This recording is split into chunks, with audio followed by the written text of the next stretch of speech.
I call the Municipal Services and Utilities Standing Committee to order. Roll call, please. Gary Payson Jr., Here. Ron Dunwoody, Here. Carol Young. Okay, so we have discussion and possible decision regarding general engineering services.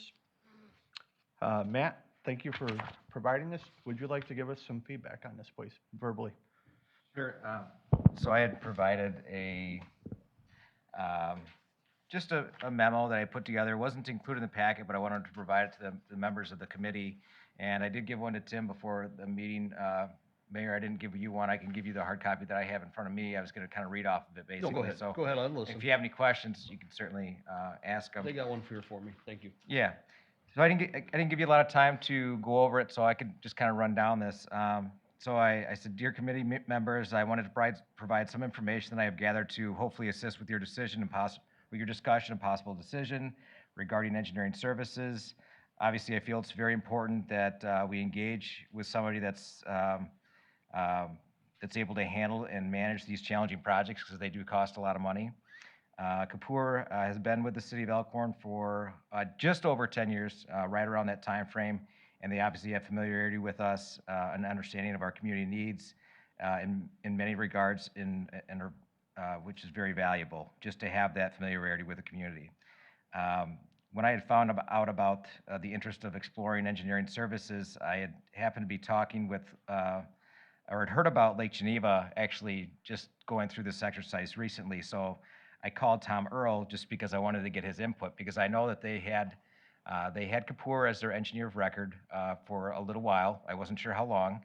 And at some point decided that they wanted to explore going out for an RFQ, and they did that. And then it was kind of a full circle. They ended up coming back with Kapoor. They did a one-year hiatus with another engineering firm, which was MSA, during that time frame where they were going through the RFQ process. So I'd shared that inside the body of this too. So Kapoor has been working with Lake Geneva since 2015. Again, this is just a background story, so I just thought I'd share it. They were very satisfied with their client contact. She is wonderful. Her attentiveness to detail and community needs was great. She's very proactive and often forecasts potential issues before they develop. The city realized that they had been working outside of the duration of their contract term, which I put sounds very familiar because that's kind of exactly what happened with us. And the council decided to send out RFQs to multiple engineering firms. When they did that, they received approximately 13 to 15 proposals, which they narrowed down to 4. The city interviewed the top 4 firms and asked for pricing. Based on input from staff and council, they approved and selected Kapoor again. And I asked Tom what the major factors were, and he said, familiarity with the community needs. They understood the importance of the lake, which is a big asset of theirs, and also with the DNR. They understood the stormwater issues specific to the community recreation needs, and the relationship was great. So after that, I'd asked Tom if staff and or council found it a worthwhile process to endure, and Tom just made mention that Kapoor's contract should have been renewed in staff's opinion. So then I mentioned that I'd seen the rates that were mentioned in the packet, and I believe it is important to select a firm based on quality of overall services and not necessarily cost. However, cost is a reality and should be a component of a selection. It's important to reduce costs when you're able to. Then I thought something that also might be beneficial is I went through and I listed multiple projects within the last couple of years where Kapoor has administered. And the first one, I kind of listed them in just years that they occurred. So the first one being 2021 Elkhorn Streets. And we can go through them one by one, but they all demonstrate that, we'll go through this one here specifically. For construction, the budget estimate that they gave us prior to letting the project was $3,300,000. The low bid was $2,961,000, and the actual cost ended up being $2,607,000. So this is obviously very important for when we're trying to set budgets prior to stepping into a project to make sure that we can manage them efficiently and effectively. Same thing for engineering and design. The engineering and design task order was $329,000. They're currently over that by $2,000 because of, as you know specifically, Gary, we that contract schedule ran way over. With the construction cost savings, we're still under though. You could see the budget underrun was 692,000. So I know we've talked about it before. These aren't necessarily savings, but they do allow us to manage projects effectively when you're able to spend inside the range that you have and what you budgeted for. And it trends over the next couple of years. I will say, and I mentioned this to Adam, prior to 2021, we have had projects that have been over. I believe the Market Street extension was one of them that was over because they didn't anticipate enough EBS. So that happens as well. But I think with their experience of those types of projects and getting more and more familiar with Elkhorn, that it helps prepare them for future projects. So again, I wasn't going to go over all of them. We certainly can. They're all included in the what I had handed out. And then at the bottom, I had just kind of given my overall, personal feeling on, I don't want to say personal, I guess, but my overall feeling of the engineering services that they provide. Overall, I feel that I'm satisfied. They provide multiple services that I believe fits our needs and at a reasonable and competitive cost. At times, communication is not great. There are issues, and as they occur, we address them. The delivery on topics at council meetings is sometimes challenging, and the message is not always clear, I feel. And we also have project-specific issues that come up at times, and resolution is not always timely. And Green Acres was one of them. We're still struggling with it. So whenever I call them, they always pick up the phone for me and address issues as they come up. But those are the thoughts I wanted to share. I mean, we have had hard talks with Kapoor in the past about issues as they occur, and we try to find common ground and resolution. So that's what I wanted to share. Thanks, Matt. Committee members, any more questions for Matt? No, it's pretty laid out. Okay. Next question, Gary. Sure can. We'll recognize the mayor. Matt, when you say communication issues, is it like during project updates, or is it during the project itself, or Well, what's the most communication issue? Well, initially, honestly, and I'm glad that the water department's here too, because communication wasn't always great before Tim and Shane got involved with the water department, just with staff that wasn't, I met a lot with Kapoor as the project was being designed, and it wasn't always that way from the water side, to be honest. But since Tim and Shane have been involved, it's a total 180, and they are more intimately involved. But there's still snags where I think we need to make sure that everybody's on the same page. So. You have anything that you would want to add? Or your colleague? We'll bring everybody up to the mic Well, today. I was scolded already that I had to do this, so. Oh, I did not know that, so now, let's do it. I guess my only concern with them as an engineering firm is that during projects, the oversight of installation has been awful. And I'm not really blaming them as a firm, but the person that they had there was, you'd had 2 and 3 crews going at once, and he was not even at one of them.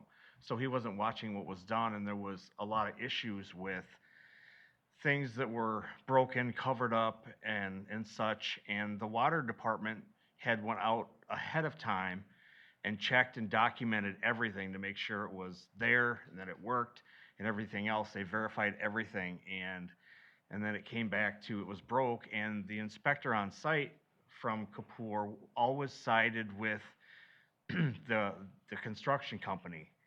And it was kind of sickening that, they should be looking out for us. We're the ones that are paying them, and they should be looking out for our interests. And that part of it was very poor. The other part is there's projects that have been complete for years, and we still do not have as-builts for the stuff that they have done. And I think that's kind of poor, because it's been paid for a long time ago as a completed project, and we still don't have the as-built. So if something happens and even our locate company goes out there and then they call us, we don't have any record of what was installed. So That's the biggest thing I have. As-built is a plan that they, after a project is complete, they give you drawings with actual measurements and everything else on where the mains are, where the laterals are, the valves are, and such, so that, you know, you can go out there and you can measure off certain items to find, you know, what you're looking for. Because the maps we have are no longer good because they've been changed. When they do, you know, a water main project or whatever, you know, it's moved. So that's kind of upsetting. The GIS that the city has through Kapoor also has not been updated. So we can't look on the GIS either. So I'm a little disappointed in that.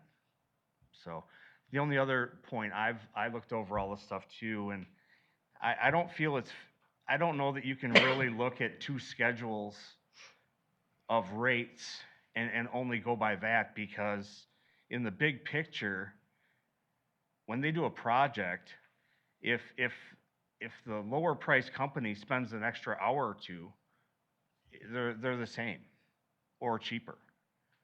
You know what I'm saying? Is if they, let's say one is $80 an hour and the other company is, let's say, 95.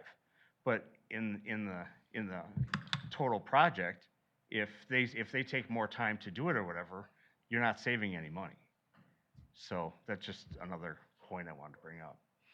But like I said, we've had, it's been a rough almost 2 years with the inspection side and everything else for the utility. I don't think that's their strong point. I think their strong point is more like for Matt with streets, sidewalk, curb and gutter, maybe even storm sewer. But I don't think that actual water and sewer utility is really their forte. But yeah, that's all I have. I guess I wasn't aware of the not having as-bills. Like for Getson, you guys didn't receive as-bills? No more court? Court they just did this year, right? The other part. No, the first part. I didn't think there's any water main components in that. They updated those. Okay, I didn't believe there was any water main incorporated that part, into that project. There was some valving that changed a little bit. They had done. Replace some There was curb some. stops? Yeah. Not to the extent that we did this year though, correct? No, not at all. Okay. It was very minimal, like, you really didn't get involved with those. Poor's aware that you guys, Did change, and that makes a big difference when you're.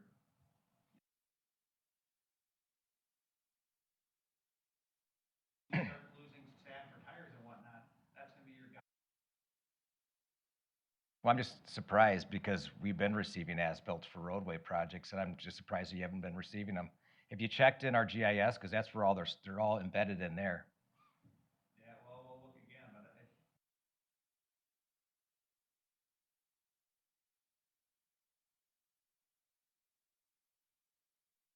Sure. Yeah, which makes sense. Yeah, I would understand Court Street for the western portion that had a lot of water main, Yeah. you know, where they abandoned a lot and they tied in a lot, but I don't anticipate that being changed until a little bit, but the stuff that.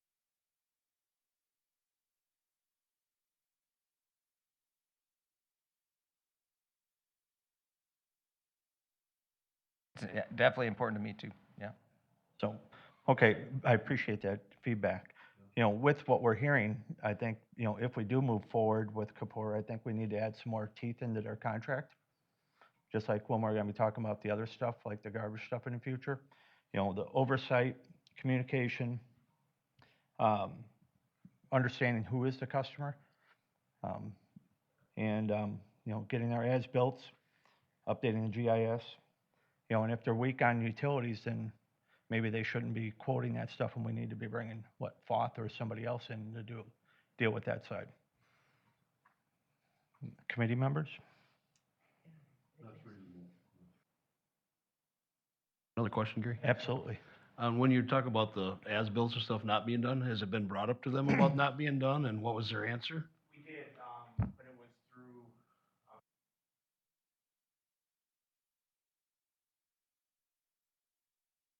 Got an answer out of them or nothing?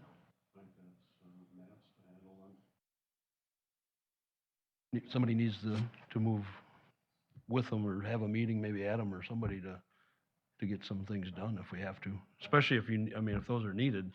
and we're not getting them, they should be received in a timely manner, I'm assuming. Yeah, and we need paper copies as well. If we're not giving the answer why, then we need to find out why and see what's going on. Right, absolutely. Mayor, if I could just, I'm just going to add to what Tim and Matt talked about. I think some of the reasons, obviously, Matt's talked about some of the pros and Tim's talked about some of the challenges. I think, when I first started, I know Matt had indicated to me at that time that there was some discussion about possibly wanting to switch. So I know there was some general concern, I guess, at that point. Just some things to think about. I think, bid timing has been a problem. It seems like in the past, the city's been putting projects out for bid, middle of the summer and not, they should be going out for street projects by January, February at the latest, because that's when you get the best bid pricing. So that's something that, you want those projects going out early. And Matt talks again about the challenges of communication. I think sometimes part of that's, how it's being presented. I think sometimes the issues aren't presented in a way that's making efficient use of council time and explained in a way that's easy to understand. Also, just, even you saw kind of the memo we got with the proposed contract where they completely glossed over the 20-some% increase in prices and just said, oh, we're doing a 3% or 5% increase, and ignored the elephant in the room. I didn't really, I would say I don't really appreciate that. And then when you address that with them, then they, it took like, I think they gave us 3 or 4 memos after that, and I hope we weren't getting charged or billed individually for each one of those memos, because that goes to Tim's point about how many times you're paying for the service that's being provided. And, in terms of communication too, Foth was the one that was putting together the Centralia, or Foth was the one submitting our applications or putting those applications together, intents to apply for the water funding, and they were doing it for the water sewer, for not only the projects they're handling, but also they stepped up and decided to do it for Centralia, which isn't even a project that they're doing. And I know they had reached out to Kapoor saying, hey, we need this information. The Centralia side of the projects, we're not doing that. And they didn't get the information, and then they reached back out to them and said, hey, the deadline is end of September, end of October. And this was like 10 days before the deadline, saying, hey, like, we need this information. And the response from Kapoor was, well, I'm going on vacation for the next 10 days, so, sorry. And of course, then Foth replied with, like, I don't think you understand, like, we have to get this information. So they ended up finding somebody to then at that point get the information, but it just was not giving that information or being responsive, I think, is part of the communication challenges. So those are just some things that I think part of the reason why, again, Matt's talked about some of the pros, and I just want to give some, I guess, context to that. Some more information of the challenges that I guess let's just say I've observed. And again, I'm not advocating that we switch. I'm just saying that there's some things that a little more, when the mayor, you asked about what communication issues we've seen. I mean, those are some of them. So, Thank you. So regarding Foth, have you guys had, what kind of issues have you had with Foth? Matt? I've not worked with Foth on the roadway end of things. It's mostly just been on, knowing them from what they're doing with the water department. I know they're working on Wright Street. I don't know the status of that project, so. Tim?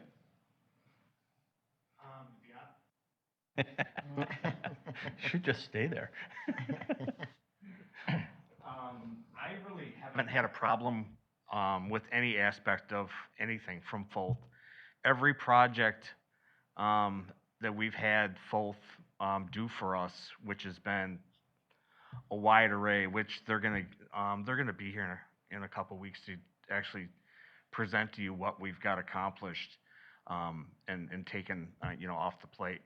But they've went over and above on everything. They've even been getting, there's been multiple compliments from the DNR on how well they're doing things over and above what they really needed to do or other communities are doing. So I really don't have a negative at this point. They've been spot on. Committee members, anything to add?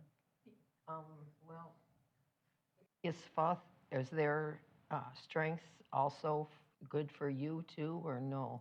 I'm not that familiar with all of Foth's service lines. I don't know if they do GIS mapping. It's possible they do. I know Kapoor is really strong in roadway design. They're a big DOT firm.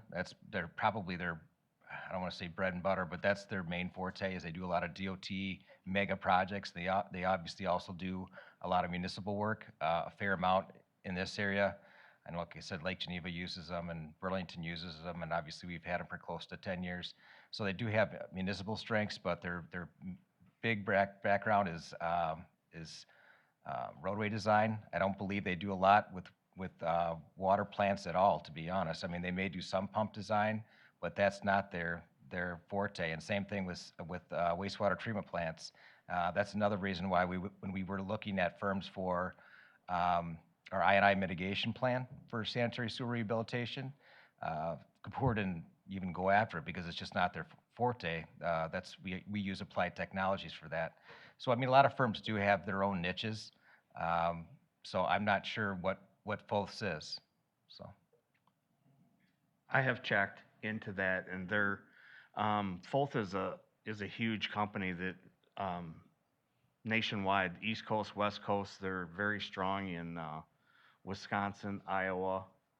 I believe, I was told that they do all of the work, like for Iowa DOT, and some other things. They've got, they're pretty well-rounded in everything, because they can do a lot of stuff in-house, where other engineering firms, I think, go outside the firm for certain things, where Foth has someone in one of their branches that specializes in pretty much everything, so they can do it all internally. And they do, I have not seen their GIS, but I've been told that their GIS is, very good as well. But I've never seen it, but.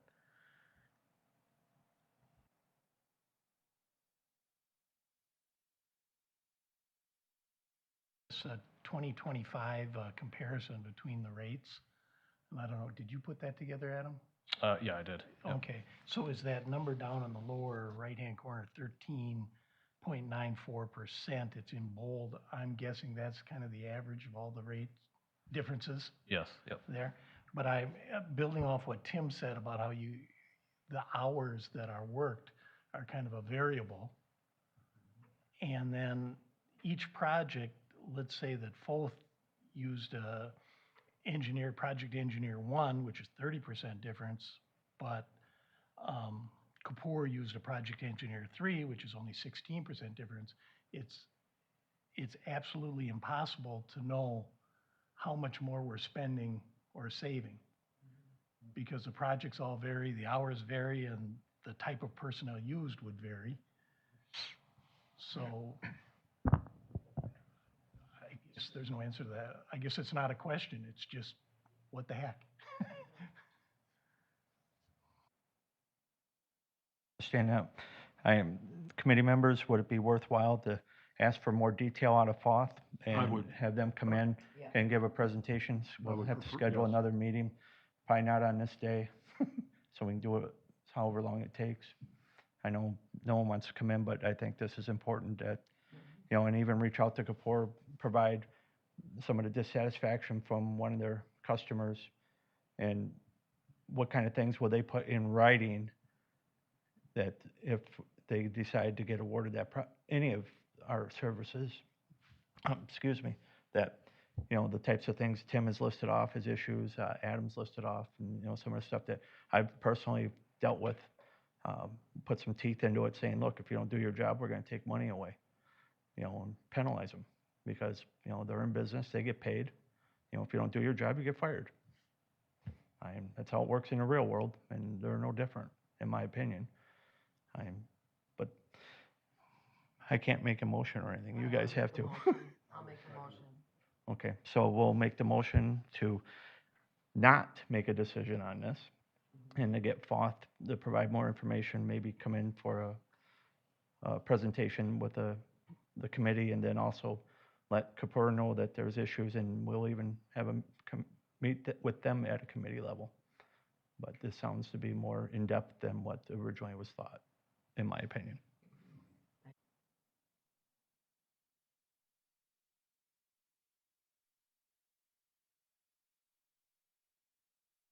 So, motion to adjourn? So moved. Thank you.